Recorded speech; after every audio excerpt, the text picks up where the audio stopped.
दिवसाला 18 ते 20 लिटर दूध देणाऱ्या म्हशींचा खाद्यपदार्थ कशा प्रकारचा असतो, त्यांचा खुराक कसा असतो आपण बघूया मित्रांनो। आता ही आहे आपल्याकडे ती गुळ आणि गुळाची खाप, ही हरभरा चुनी, गहू भुसा आणि सरकी पेंड, आणि ही आहे आपल्याकडे ती सांजा आणि मेथी, हळीव, बाजरी आणि गहू, हे हरभऱ्याचं बुसकाट, सोयाबीनचं बुसकाट आणि वला चाऱ्यामध्ये आपल्याकडे ऊस आणि मक्का आणि नेपीर।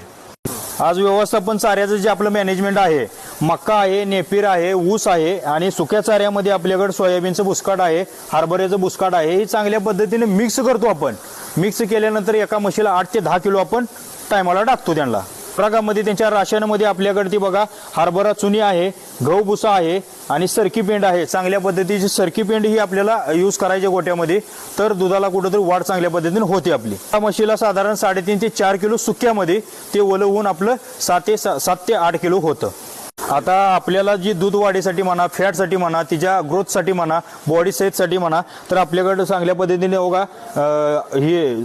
आपल्याकडे हळीव आहे, मेथी आहे आणि बाजरी आहे। चांगल्या पद्धतीचा गुळ वापरतो, गुळाची खाप वापरतो आपण।